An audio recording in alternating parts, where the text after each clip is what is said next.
gonna grab some afternoon delight. My motto's always been, when it's right, it's right. Why wait until the middle of a cold, dark night, when everything's a little clearer in the light of day? Welcome to E.A.T.S. I am your host, Eric. And I'm Tim. This is E.A.T.S Sports, Eric and Tim Sports. Open wide, you are about to get fed, ladies and gentlemen. And speaking of food, since E.A.T.S food, Yeah. right? We can make food puns. I don't know if you noticed, but during game one of the finals, did you happen to see that Carl's Jr. commercial? Their new burger? Yeah. The hot dog and hamburger in the same burger. Oh, yeah. They look disgusting. I mean, when you go to a barbecue, they ask you hamburger or hot dog. And then if you want both, you get one of each. Okay. And then you eat them separately. But you don't combine them. Well, You don't do it. You just I don't don't know. do it. I mean, in all certain, we're America. We can do whatever we want. You want a hot dog, you eat a hot dog. You want a hamburger, you eat a hamburger. But you want both? Slap it on in one bun. We're America. We eat whatever we want. We can do whatever we want. America. And that's why people hate us. Yeah. In other news, sports news, UEFA Champions League game was today. Barcelona, FC Barcelona from Spain against Juventus from Italy. Tips off, Barcelona ball.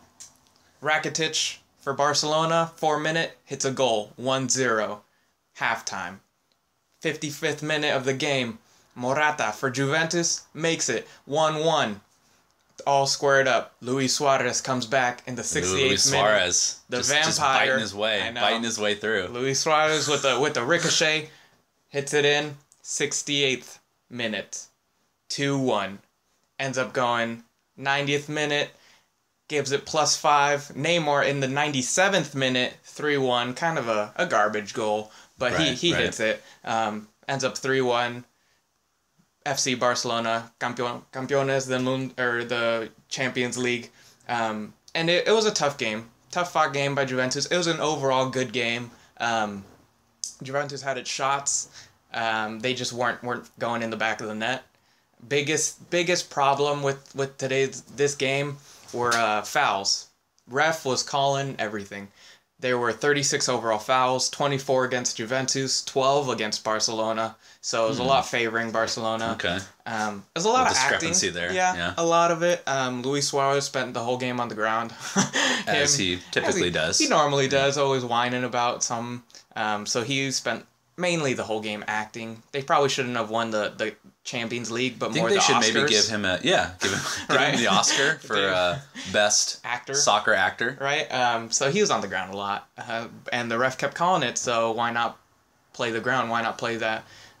So it's 24 fouls against Juventus, 12 against Barcelona.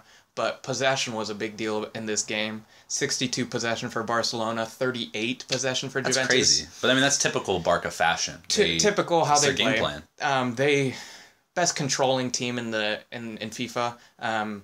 The way their club plays, it's just every player on that team knows where to pass it, knows how to control the ball, knows how to move the ball, and nobody puts enough pressure on them as just pressure defensive wise to make them really think twice about passing it. They just know where everything's going to happen, so they had a lot of possession in the game. But Juventus did play a hard-fought game. I felt like a lot of calls should have gone the other way or should have just not been called. Mm-hmm. Gianluigi. Who's the better actors, though? I guess Barcelona knows how to act. But it was sad because Gianluigi Buffon, the goalie for Juventus, and a midfielder, Andrea Pirlo, they have never won a Champions League. They are both older now. So this was most likely their last chance to win a Champions League.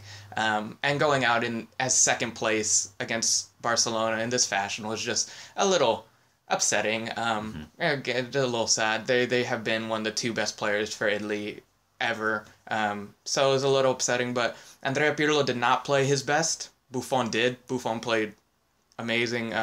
Carlos Tevez, who hasn't played very well for these last couple games, didn't play his best either. But they had opportunities. They had opportunities to win this game, and they just weren't able to thrive on them, weren't able to put the ball in the back of the net, and that really killed them. That's true. And, Buffon and Pirlo, you mentioned, they do have World Cups. They do both. Right. They do both. So let's not cry too much. Right, I guess they can't be that sad. He won a World Cup. That's like the, Yeah.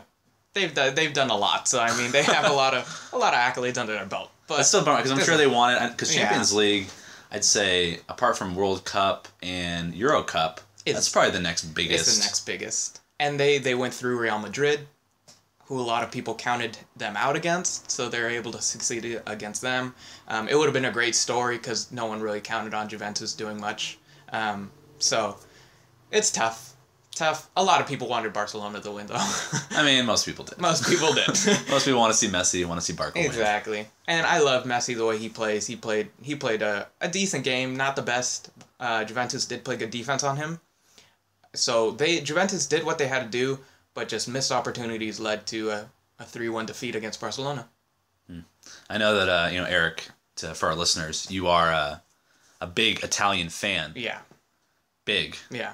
So I know that it's been tough for you tough. dealing with the loss because Juventus is your Italian club that you were counting on. Yeah, my club since forever. I mean, we've gone for Juventus, so it was tough seeing Barcelona lift up that trophy, the UEFA Champions League trophy, as we just stood there, watched them in second place with our silver medals around our neck. Who wants silver? I know. No one wants silver. Eyes swelling up with disappointment and anger in ourselves, just looking at Luis Suarez's whiny bitch face and just his vampire teeth holding that camera. But just getting that gold, that UEFA. Oh man. Hey, we fought, and that's all I could ask for of Juventus. They played a great second half, not so good first half, but it happens. So hopefully they'll be able to come back next time in the Champions League and maybe hold up that cup next time. Hopefully. And I'm not going to cry too much over you, because you did... Italia won the World Cup in 06. So again, not going to cry too hard for you. Not you got the World Cup. Not too bad. You and Buffon and Pirlo, you guys can cry together. But I'm not going to cry with you. Yeah, and that's the one they won, so I guess not too bad. It's always good when you have a positive perspective, right? You always have to look at it on the good side. Other news in FIFA... President Blatter ends up resigning. The FIFA's president ends up resigning because there's been so much corruption. Referees have been arrested because of the so much corruption. They found out that people have been bribing them to fix games. FIFA has already accepted bribes from South Africa to hold that World Cup there, so they've accepted a lot of money. So there's been a lot of controversy in FIFA, a lot of corruption. They don't know what's really going on with their officials, if FIFA is fixing games or anything. So it's tough to really see what's going on. When the refs are calling so many fouls, it's tough to really think, is that an actual call for a foul, or is that FIFA just fixing the game? And fouls have been called so much, and I feel like that's what, as Americans, we don't like about soccer. That there's most so many Americans floppers. I talk to hate soccer. Yeah. Most. So many floppers. I don't blame them. I mean, I've played soccer my whole life since I was little. Mm-hmm. So I understand the game. I know how it works. Yeah. I see the intricacies in the game. So when I watch soccer, it's a lot more exciting than it would be for someone who doesn't. Exactly. But for just a casual fan, I can see why you hate it, because it is really, really annoying and frustrating when these guys are going down over and over and over again. For nothing. And just the exaggeration of it. Yep. And it's really takes away from the game. And I completely understand why you as an American might not like soccer because of that. Yeah, and it's been a big deal. Fouls, just people acting. I know here and maybe in other countries, kids being raised up like that just to act. An example of that, my brother, shout out to you, Nate Dogg, love you, by the way. This one's for you. I was just on the phone with him the other night, and he is actually currently in Colombia right now. He's teaching English. Nice. And he said that he was going by a park and saw some kids, probably around 8 to 10, playing soccer. Okay. And even at the age of 8 to 10, I mean, they watch these professionals flop all the time. So it becomes like a cultural thing where they see the pros do it and they want to do it. Yep. So he's watching these kids, 8 to 10, playing in the park, and they're flopping and falling and holding their ankles and rolling around. Yeah. And they don't even have any refs. They're not trying to get calls, because they're just a group of kids. But they're just raised watching that, and it becomes like a cultural where that's what you do. You flop, you exaggerate, you hold your ankles and roll around and scream. Mm-hmm. And it's how do we get that out of that culture that they do that, you know? Because everyone's going to emulate the pros. Whatever the pros do, everyone's going to do that. And so until the pros stop doing it, or until somehow FIFA can crack down on it, so it's not happening. I know that they'll give yellows for guys who dive. So rarely. I appreciate that. That's the problem. They do it rarely, and it's so hard. You never know. The game's so fast. There's really one ref trying to see everything across the whole field, so you don't know if it's a flop or if it's an actual foul. But you got to stop. Let them play. That's the thing. Let them play on, and if it is a flop, let advantage go to the opposing team who didn't flop, and then come back and give that player a yellow for that. Because if they don't do that, America, I don't think, is going to get too far into FIFA, into soccer, just because there is so much flopping. There's so much acting. We're either going to have to, America teams are either going to have to start doing that in order to like get those calls, or...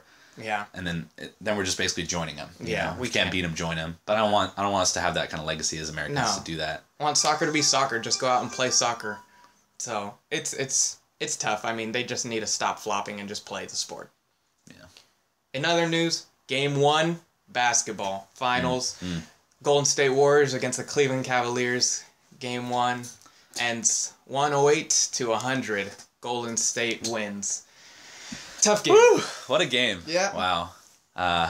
It was a good game. It was a great game. Ends 98 in regulation time, goes to overtime. It was a good game. I'll give it to them. Both teams played really well. Yeah, I mean, pretty much the narrative of the story could have gone either way. Yeah. LeBron has a chance to win the game at the end. Yeah. Misses. Shumpert gets the rebound. Puts up another good shot. He almost had it, too. Almost misses. They make that shot. We're playing a whole different narrative. 1-0 this Cleveland, morning. yeah. Because Kyrie gets hurt in that overtime period. Yeah.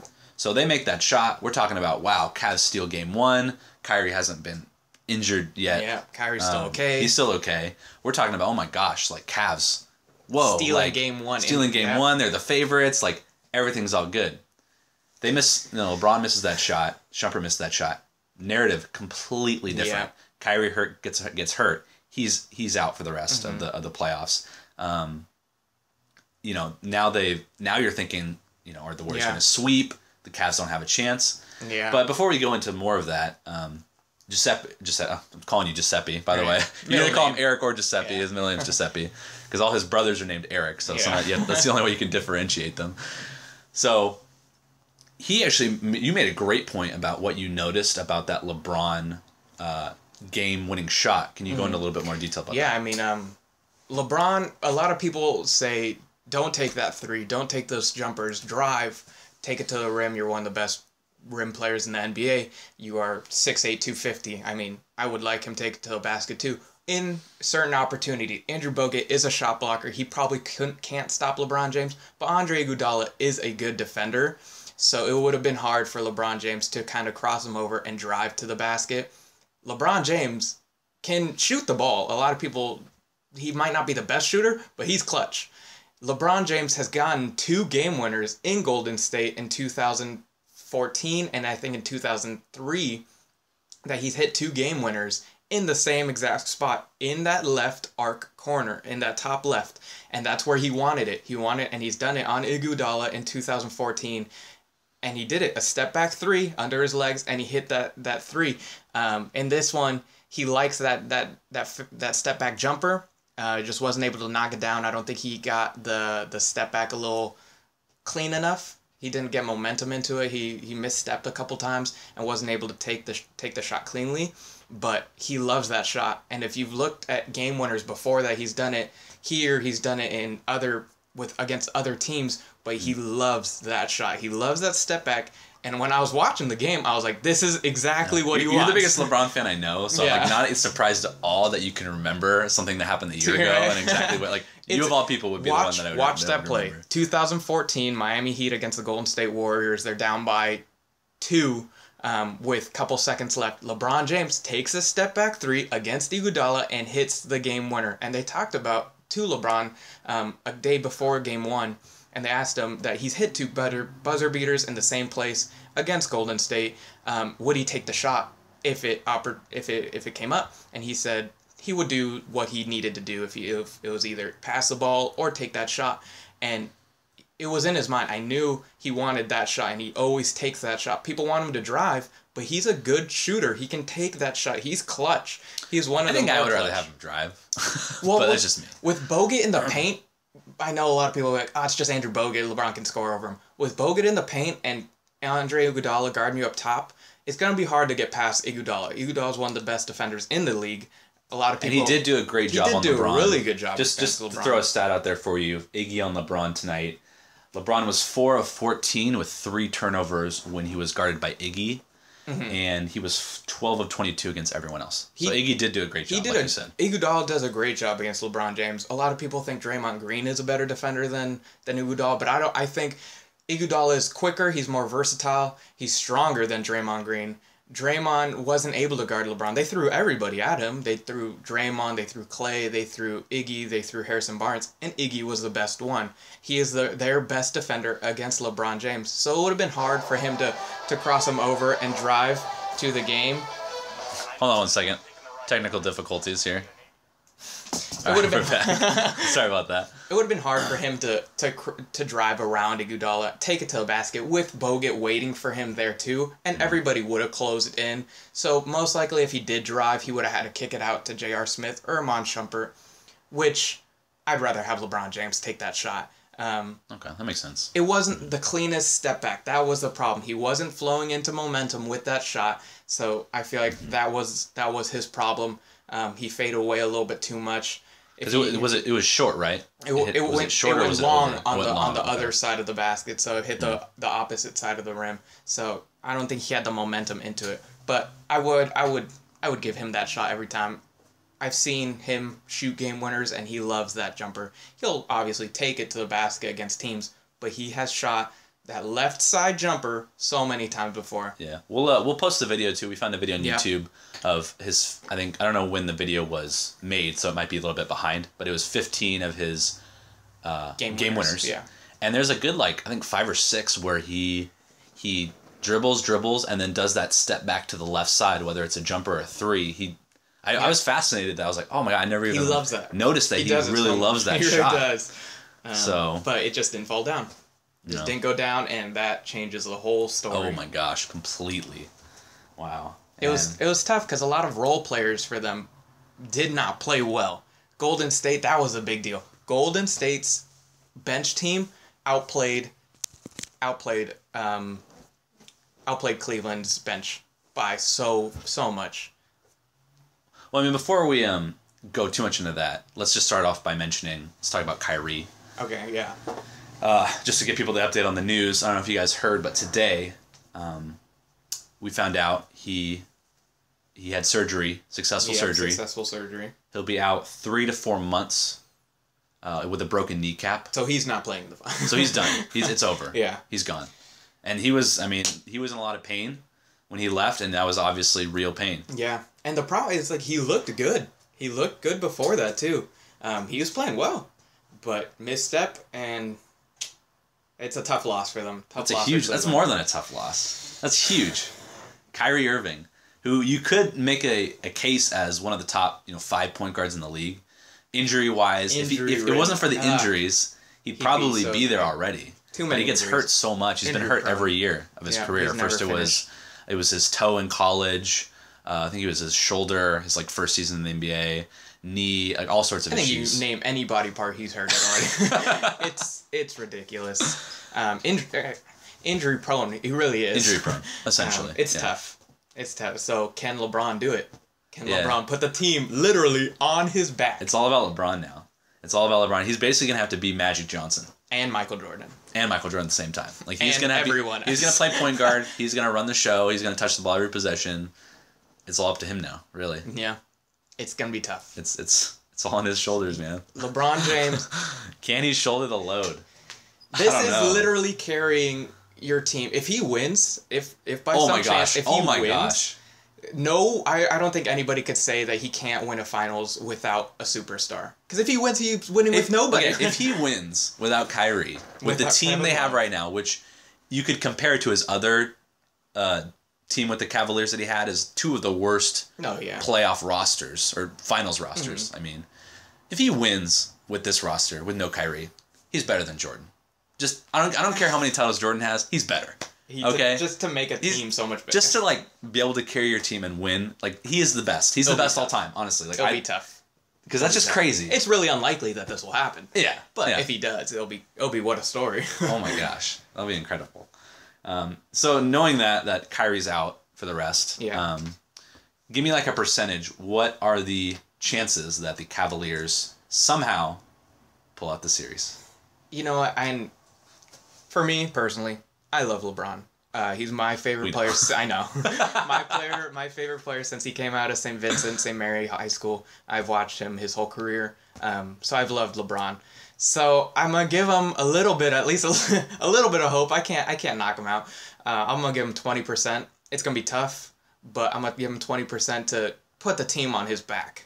He has to put the team on his back, make everyone else better, and average a triple-double with around 30 to 40 points in this game, in these next games, because if he doesn't, there's no chance. There's no chance. He has to make everybody better, but I give him a 20% chance that they win the series. 20%? 6-2. 6. Okay. 6-2. Okay. Oh, 6-2, 4-2. I was going to say, like, wait, what? 4-2, game 6. Okay. My heart wants to give LeBron a chance. Yeah. My heart wants LeBron to somehow pull this out and just be insane. It'd be incredible. Like, it'll be the Cavaliers' first ever title. LeBron comes out, like, the whole storyline would be, like, one for the ages. One for the ages. People would be talking about it forever. Like, legend. Like, if LeBron wins the series, he goes from his already superstardom to legend. Yeah. Complete legend. It'd be incredible. My heart wants it. So, percentage-wise, what do you think? Head, though, my head tells me there's not a chance in hell. It's unlikely. My head tells me 1%.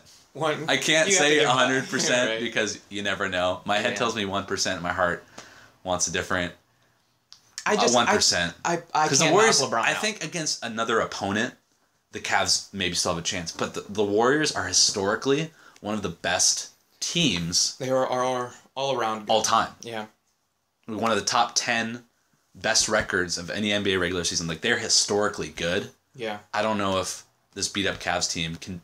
Maybe against, like, another opponent that kind of squeaked in there, had injury problems. But no, like, the Warriors are historically good, and that's what makes me just think there's no way. Overall, I think these two teams are the best teams in the NBA.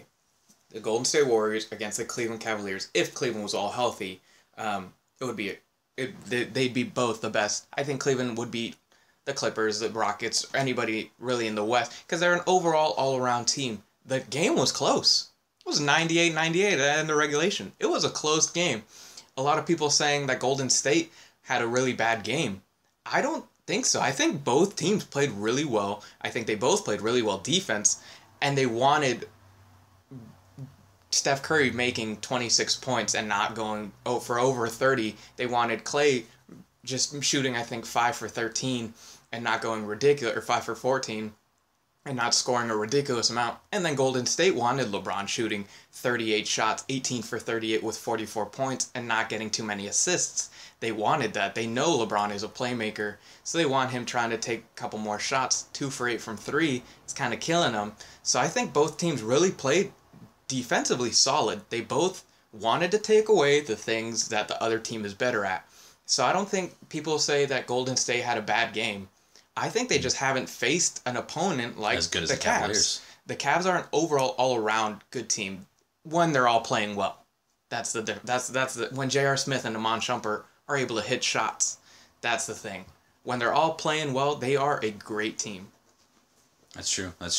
Yeah, I think both teams played great. Like, it was really good. Like, it was tough. I mean, I would say I think you can make the argument that the Cavaliers really played worse overall, just because their role players just didn't show up. LeBron showed up. Everyone else. Kyrie showed up. Right. Mozgov showed up. Everyone else, no shows. It was tough. Cleveland had 6 people score. Golden State had 10. That's big. It's tough when you're only having 6 people score, and especially when the other people, Tristan Thompson scores 2 points in 47 minutes. 47 minutes. That's 2 points. Ugh, that's not good enough. You have JR scoring 9 points in almost the whole. Then you have Amon Shumpert scoring only 6. And then in 34 minutes too. Yeah, and that's the only people that James Jones played a whole bunch. Dellavedova played a lot, but they didn't score. So when you're only having 6 players score, and then Golden State over there has 10, Maurice Spates knocking them down, he has 8 points in 8 minutes. Andre Iguodala has 15 points. Great game for Iguodala. He played spectacular. He needed what he had to do. And he really is almost the veteran presence in that team. I think he's one of the best defenders in the NBA. And when he takes it to the rack, when he drives, he's good. He's a good inside scorer. Not a great jump shooter, but he shot well. 2 for 3 from 3. So he shot well. Normally, as a Cavalier, you'd want Iggy to take threes. So you're like, shoot it. We'll take that shot all day. Oh, but then Steph or Clay, leave him wide open. I don't know, anyone. Like, if Draymond's wide open, leave him open. Iggy's wide open, leave him open. Yeah. I don't even care. Just like stick on, Curry and Clay. But when he's hitting them, it's tough. What do you do? Right? When Iguodala's hitting threes and scoring from all around, it's tough. So. Yeah, just a stat there in terms of just the bench production, like you said, 10 players versus 6. Let's see here, it was 34-9 in bench points. Warriors had the advantage. That's a huge advantage. Huge advantage. That's ridiculous. That's only one person for the Cavs on the bench scored, and that was JR with 9. Yeah. So that can't happen. Like, how do you? I mean, 3 for 13. That is not good. Yes. You cannot be shooting that and expect to win a game, even when LeBron's carrying you 44 points. I mean, Carmelo did that throughout the whole regular season with the New York Knicks. He would score 44 with Amon Shumpert and J.R. Smith, but they weren't able to win games. So it's tough. You have to have your role players score. Golden State's role players played really well. Maurice Spates, Barbosa, like we said, 10 players scored on that team. The whole bench, I believe, every bench player was all in the plus minus. And plus, for those who don't know, plus minus is if your team scores more than the other team while you're in the game. Yeah. That's plus minus. The whole bench was in the positives. So that means when they were on the floor, more points were scored. Whereas the Cavs, I think there are 3 bench players that played. Let me find the stat for you. James Jones, Deli, and J.R. Smith. Yeah, those are the only 3 that played. Yeah. And they had, pull it up here. James Jones was -11 plus minus. Dellavedova was -13. So that means they got outscored by 13 points when he was on the floor. That's not good. JR was -8. Yeah. So. And the whole Cavaliers team actually. Only Mozgov and Kyrie were actually in the positive plus minus. But yeah, it's tough. I mean, credit to Golden State. Their whole team played well. Their whole team stepped up. Cleveland did what they wanted to do against Steph Curry and Klay Thompson and hold them back a little bit. But even with that, their role players stepped up and they played a great game with Maurice Spates coming off the bench and Andre Iguodala. They played a really good game. So it was tough. Another aspect, free throws. Free throws killed the Cavs, and free throws helped the Warriors so much. The Cavs shot 68%, 13 for 19. LeBron shot 6 for 10 from the line. He's always struggled. He's struggled. If he can just knock a couple of shots, but that's the thing. If you say what if, I mean, he hits one more shot, you win the game. But that doesn't work like that. The Warriors shoot 20 for 22. They shoot 90%. So I mean. 90% from the free throw or 68% from free throw. It's tough. I mean, Golden State played the better game. They played better and they were able to come home with a win. I mean, better team. They played the better game overall. Their bench did exactly what they built their bench to do. Yep. And why a bench is so important to win a finals. I mean, the Clippers know that. The Rockets know that. Yeah. You got to have a bench. You have to have a bench. Yeah. Or else you will not last. And obviously the Cavs are just very short-handed right now due to all the injuries. And I'm kind of surprised some of their other guys aren't getting any minutes at all. I mean, you look at who they have sitting on. Perkins hasn't played a minute. I mean, maybe he's played a little bit of garbage time in the postseason. Yeah, he's played garbage time against the Hawks and Boston. Brendan Haywood, I don't think he's just... I don't know. These guys are just taking up roster spots. Like, why couldn't they have got players that can actually contribute? I don't know. Those guys are so bad. That's what I mean. I feel like as a GM, you couldn't find somebody else who would be willing to take the minimum that you could actually use. Because they haven't used Brendan Haywood at all. That they have that rookie Joe Harris, who I saw one time in a garbage game. Sean Marion is like you. I mean, he's like you barely see him. Like, I know he's on the team. Mike Miller. I mean, these are guys that are borderline unplayable. So and I'm surprised they couldn't find better. I mean, Golden State, you're able to play 10 guys while Cleveland's only playing 8. James Jones, 17-minute with 0 points. That's tough. He shoots 0 for 1. J.R. Smith, 3 for 13. Those guys need to be at least making a couple points. J.R. Smith, that's the different. Golden State wants LeBron James to be their number one scorer. Once somebody else on the Cavs is the number one scorer, if J.R. Smith or Iman Shumpert or Tristan Thompson, anybody is the number one scorer on the Cavs, they win. Because LeBron James is facilitating, that's what they don't want. They don't want J.R. Smith heating up. They don't want Iman Shumpert heating up. They'd rather have LeBron taking 38 shots, scoring 44. It's too many. It's too many. I mean, LeBron James is going to get his points. It doesn't matter. He will do whatever to get his points, but he has to shoot a better percentage. He has to take less shots from 3. He has to facilitate more. He only had 6 assists. If he could get into a 35-point range, triple-double, and then be able to shoot around 16 for 25, I think they could win the game.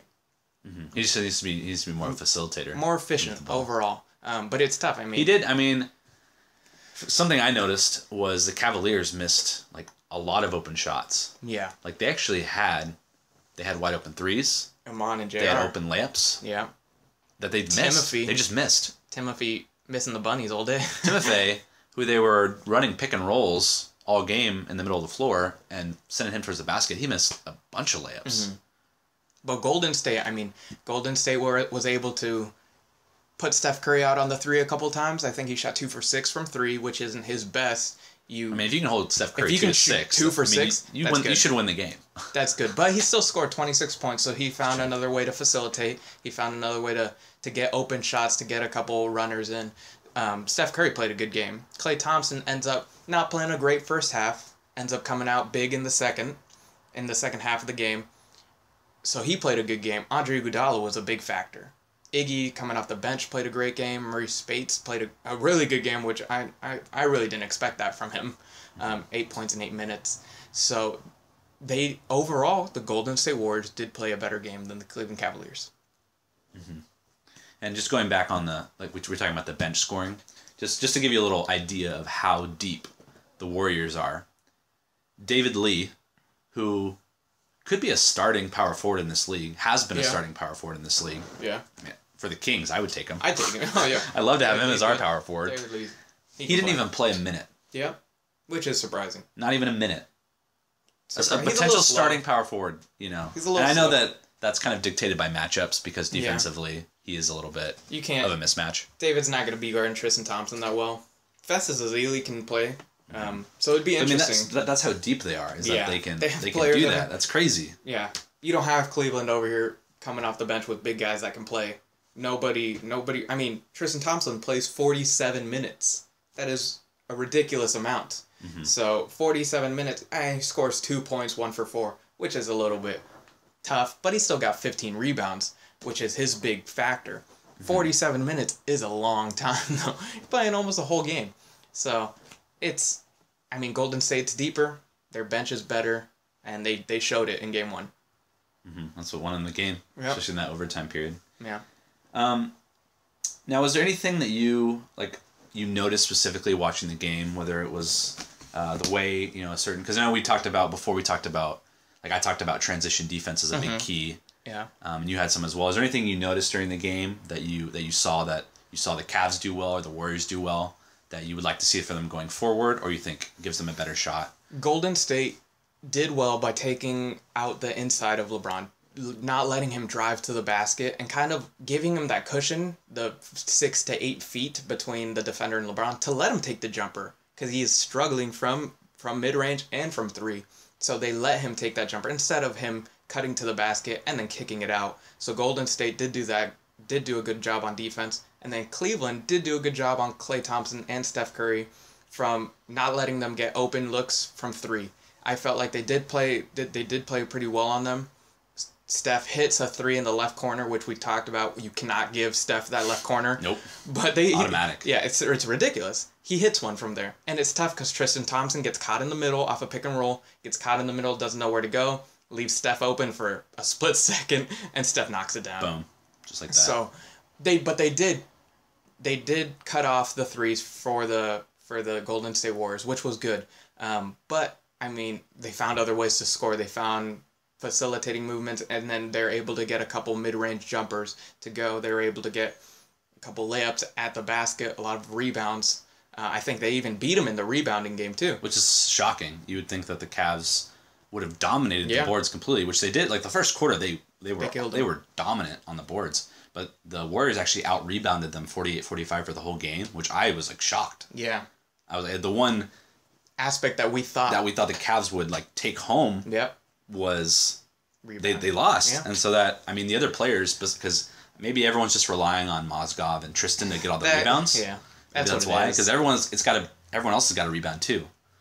And everyone rebounded on the Golden State Warriors. So everyone played a part in that game for the Golden State Warriors. Role players played well. Everyone was able to rebound a couple of times, get the ball moving, and everybody was knocking down a couple shots. So they played really well. Golden State, kudos to them. They just I feel like going into Game 2, they need to look at LeBron and know that he's going to try to facilitate in Game 2. He's going to try to facilitate a little bit more, but also try to get a higher percentage, and I think he's going to try to drive, but take the mid-range when they give it to him. I think he'll take less threes. He shot 2 for 8 from 3. I think he'll take a couple less three-pointers. But I think they're going to try to... Golden State's going to try to get Steph Curry and Klay open more. They were trying in the pick and roll offense, but the defense was picking them up really well. So I think they're going to try and set a couple more screens off-ball screens for Steph and Klay to get open in the corners, to get open for 3. Because when they're open, it's automatic. They knock it down every single time. So the Cleveland Cavaliers have to look for that and try to stop them from getting open looks in this game 2 on Sunday. That's true. And I'll just make 2 other points here, and then we'll move on to the next topic, because I know that you guys talked a lot about this finals, although we love it. What I noticed... hold on a second. Let me pull up my notes. Okay, hold on a second here. I'm having trouble finding my notes. But it was... I mean, the Golden State Warriors played a great game. Give it to them. They played a great game, especially a great overtime. That's true. All right, so here we go. I found my notes. So what I noticed from the Cavs was they were able to switch. Mm-hmm. They have a very athletic lineup, so they were able to switch constantly. So you didn't see a lot of one player running around in circles following Klay or Steph, because they would call over to the other side of the court and they would just switch. Yep. That's one benefit they have. Because of their athleticism, they can switch with the Warriors, something that Houston couldn't do. Exactly. The other thing I noticed was they actually did a good job tempo-wise. LeBron and the Cavs, they slowed the tempo down a lot with a lot of those isolation plays and things to LeBron in the post. They really slowed the tempo down. And the Warriors were not really able to get out on their normal fast breaks. Yeah. Their fast breaks were few and far between. Yeah. Because that's how the Warriors usually just blow teams out of the water. They just start running up and getting those fast break wide open threes. Yep. So I thought the Cavs did a great job of slowing down the fast break and just keeping the tempo slow. I think that's the reason, honestly, they were still in the game at the end.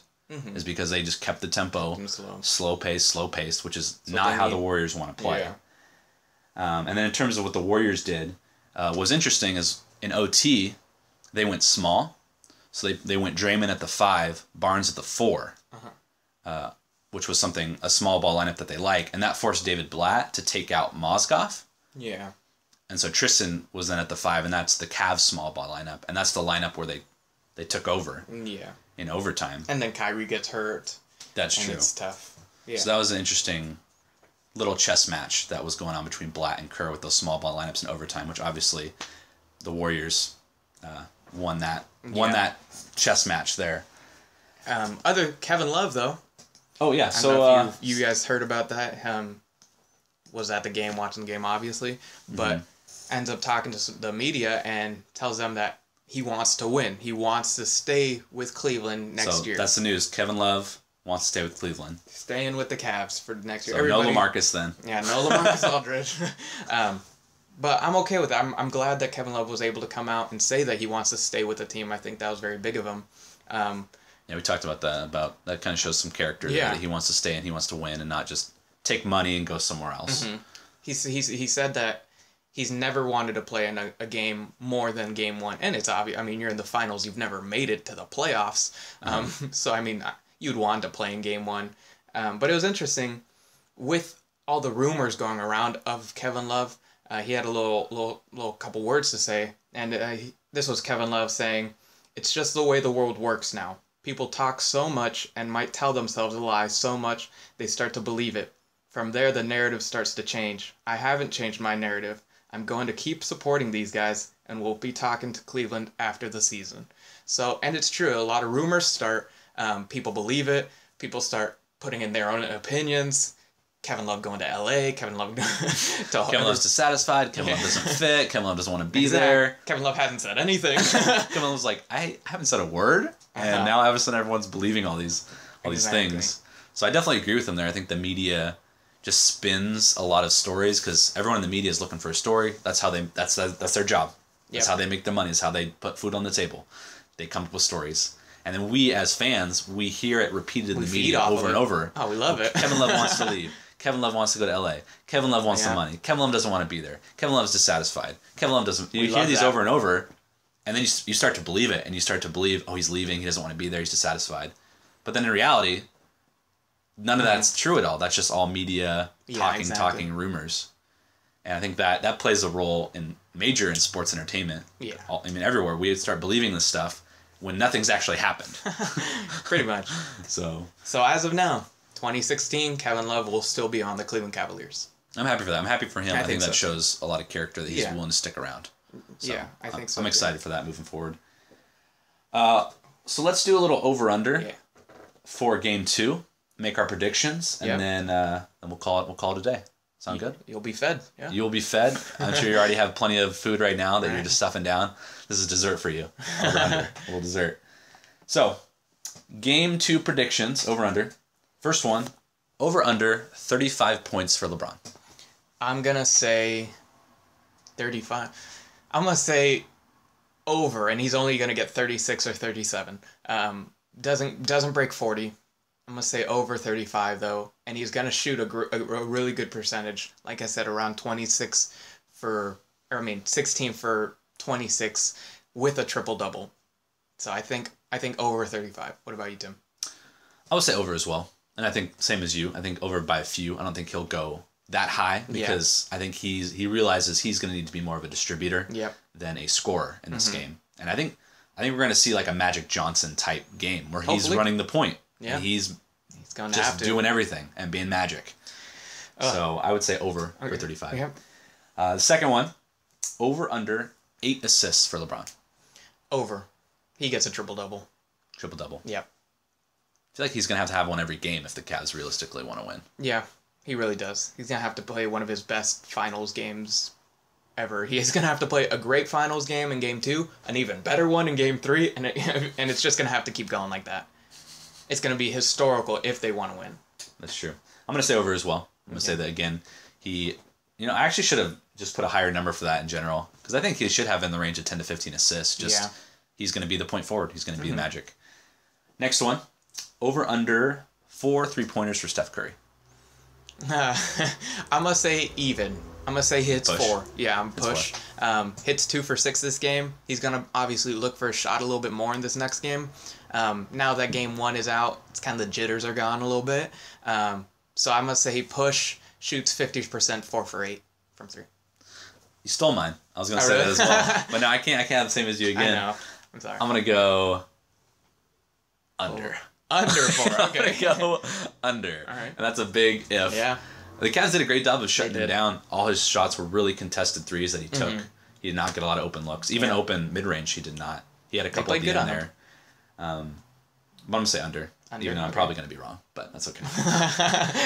Next one. Over/under 30 bench points for the Warriors in Game 2. I'm going to say under.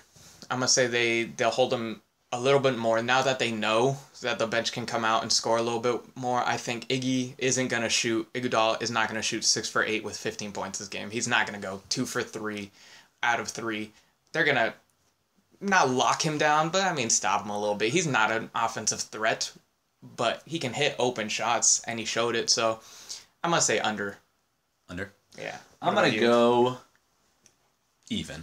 Even? 30? I'm going to say 30. Or around 30. Push. 29, 31. Around that area. I think it'll be about the same. Yeah. They'll outscore him. I don't think you'll see Iggy having quite that good a game. Yeah.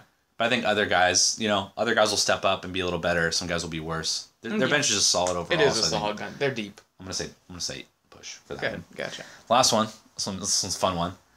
Over under 3 missed layups for Timothy Mozgov. All right, over. I'm gonna say 4. He just eats. Oh, it was ridiculous watching game 1. He's right at the rim. All you have to do, you're already that tall. Just flick your wrist and put the basketball in. But he just eats the bunny. I'm gonna say over. I'm gonna say 4. 4? Yeah. I'm gonna say over as well. He missed a lot Ugh. of nice Wide layups. They were running pick and rolls to him in the center of the floor a lot of the game, and he just missed a lot of ones that he could have had. Yeah. So I will say over for that. And that's it for over under. Just briefly, I'm just gonna mention a couple other things. Andre Karolinka retired. Russian player. Right now, there's some coaches interviewing for the Nuggets job. Yep. Nuggets among them, Mike D'Antoni, Yeah. our former coach, Mike Malone. Mike Malone. I'm hoping he gets a job. He deserves one. He's doing a talk show on SportsCenter right now. So Is he really? He is. I did not know that. That's awesome. I don't know if you heard LaMarcus Aldridge, who we talked about last week, put his home up for sale. Yep. So interesting. Probably, I mean, You never know. Maybe you never he's trying know. to move. Maybe he's trying to move. You know. Yeah. Or he's maybe trying just to leave. legit. Maybe he knows he's gonna get more money. Wants to upgrade the house. Yeah, makes sense. So you never know. But he's still timing's a little weird. Yeah. And then lastly, I don't know if you guys heard, but Wade is asking for $20 million. 3 years. For a 3-year deal, $20 million each year. Right? Yep. From $20 the million Heat? each year from the Heat. That's ridiculous. $60 million 3 years. Yeah, For a guy who only plays half the season, it's a little tough. Miami's that's- looking at it a little tough. That's a little ridiculous. But Overall, just to end everything, what do you think, Tim, outcome of Game 2? Do the Cleveland Cavaliers or the Golden State Warriors take Game 2, Golden State end up 2-0 lead, or is it all tied up 1-1 going to Cleveland? why are you doing this to me, Eric? My heart and my head are so torn. Okay? Yeah. My heart I wants know, the Cavs, and my head doesn't believe it. I know. What are you thinking? I'm going to say Warriors win. Warriors win. I'm going to say they won. I'm going to say they go up 2-0. I think Cavs have a better shot at home. I think they'll at least take one or two home games. But the Warriors are just too good at home. They just don't lose at home. Yeah. I'm going to say they win by 5. 5-5. Close game. Close game. For myself, I think the Cleveland Cavaliers are going to take Game 2. I know I said I thought they would take Game 1, and it was close.